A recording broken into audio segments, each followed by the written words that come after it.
Bura Şəmkir şəhərinin ətrafında olan Kraz yolu deyilən ərazidir. Bu yol Şəmkir rayonunun dağ kəndləri ilə yanaşı, həmçinin Gədəbəy rayonuna gedən yoldur. Təxminən bir il öncə bu ərazidə olan acınacaqlı vəziyyətlə bağlı sujet təqdim etmişdik. Yolda nisbətən təmir işləri aparılsa da, lakin burada olan çuxurlar sürücülərdə ciddi narazılıq yaradıb. Gördüyünüz bu ərazi Şəmkir rayonunun Kraz yolu deyilən ərazisidir ki, yol gördüyünüz kimi acınacaqlı və bərbad vəziyyətdədir.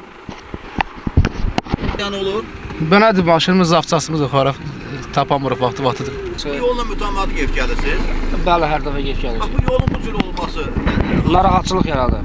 Maşınlar üçün, bütün maşınlarımız xarab olur. Kraz yolunun ətrafında olan zibillik poligonu isə artıq evlərin 100 metrliyinə kimi gəlib. Təxminən 1 hektara yaxın ərazini tutan zibillik poligonuna isə məişət tullantıları ilə birlikdə heyvan leşləri də atılıb ki, bu da bu ərazidə yaşayan insanlar üçün dözülməz vəziyyət yaradıb. Ərazidə olan iyi qoxu bir yana, burada milçəklərin və sahibsiz itlərin çoxluğundan hərəkət etmək belə mümkünsüz vəziyyətdədir. Bu ərazidə yaşayan sakinlər övladlarını məktəbə göndərməkdə də çətinlik çəkirlər. Qarşıdan isti yay günlərinin gəlişini düşündükdə isə insan bu vəziyyətlə bağlı deməyə belə söz tapmır. İsti yay günlərində burada yaşayan sakinlərin vəziyyətini düşünmək belə çətindir. Bu səbəbdən də sakinlər min bir arzu ilə tikdirdikləri gözəl evlərini istənilən qiymətə satıb digər yerlərə köçmək istəyirlər. Hal-hazırda gördüyünüz kimi biz Şəmkir rayonunun Kraz yolu deyilən ərazisinin sağ tərəfində yerləşən zibillik poligonundayıq. Yaz ayı olmasına baxmayaraq burada hazırda milçəklərin əlindən durmaq olmur və gördüyünüz kimi buranın əsl sahibləri olan itlər də ki, burada sürü ilə zibilliyin üzərinə yığılıbdır. Şəmkirin zibilini gətirib bu zibilxana yaşayış yerinin yanını poligon ediblər.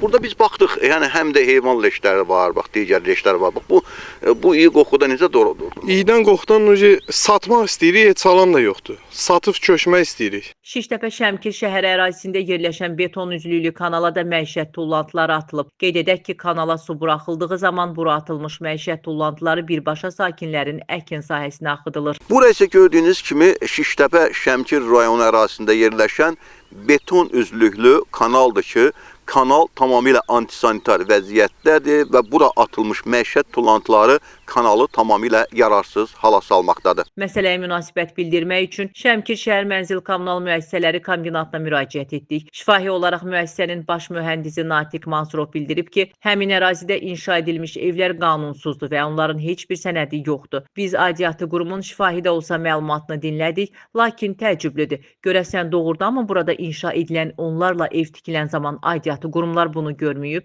Ekologiya və Təbii Sərvətlər Nazirliyindən isə bildirilib ki, artıq 2 saylı Ekologiya və Təbii Sərvətlər İdarəsi tərəfindən adı gedən ərazidəki zibillik poligonu ilə bağlı tədbir görülüb, aidiyyatı qurumlara cərimə tətbiq edilib. Hər halda bu dözülməz vəziyyəti biz çəkib göstərdik. İnanırıq ki, aidiyyatı qurumlar insafa gələrək həqiqətən də sözdə yox, əməldə problemin həllinə çalışacaqlar. Mövzunu diqqətə saxlayacağıq. Könül Kazımova, Kamran Əskiparalı, Amin Qəhrəmanov bugün informasiya proqramı üçün.